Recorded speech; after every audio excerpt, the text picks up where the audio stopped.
ആകാശത്തിലേക്കുള്ള വഴി പോലുള്ള ഒരു പാലം. ദൂരത്തുനിന്ന് നോക്കുമ്പോൾ ആകാശത്തിലേക്ക് നേരെ കയറുന്ന ഒരു റോഡാണെന്ന് തോന്നിപ്പിക്കുന്ന പോലെ കുത്തനെയുള്ള ഒരു പാലമാണ് ജപ്പാനിലെ യഷീമ ഒഹാഷി ബ്രിഡ്ജ്. ചിത്രങ്ങളിൽ ഈ പാലം ഒരു റോളർ കോസ്റ്ററിനെ പോലെ തോന്നുന്നത് കൊണ്ട് തന്നെ ലോകമെമ്പാടുമുള്ള ആളുകളുടെ ശ്രദ്ധ പിടിച്ചു പറ്റിയിട്ടുണ്ട്.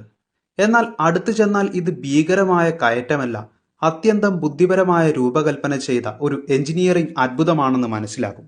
ജപ്പാനിലെ മസൂയി നഗരത്തെയും സക്കായ് മിനാറ്റോ നഗരത്തെയും ബന്ധിപ്പിക്കുന്നതാണ് ഈ പാലം.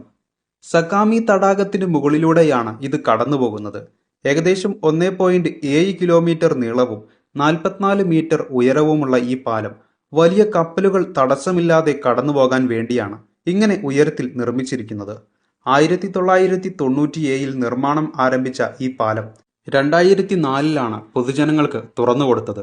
ജപ്പാന്റെ ministry of land, infrastructure, transport and tourism വകുപ്പുകളുടെ മേൽനോട്ടത്തിൽ പ്രാദേശിക നിർമ്മാണ കമ്പനികളുടെ സഹകരണത്തോടെയാണ് ഈ പാലം നിർമ്മിച്ചത്.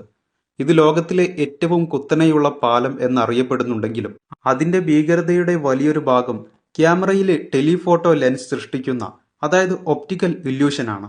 എന്നിരുന്നാലും എഞ്ചിനീയറിംഗ് നൈപുണ്യത്തിന്റെ ഒരു മനോഹരമായ ഉദാഹരണമായി യഷീമ ഒഹാഷി ബ്രിഡ്ജ് ഇന്നും ആളുകളെ അത്ഭുതപ്പെടുത്തിക്കൊണ്ടിരിക്കുന്നു.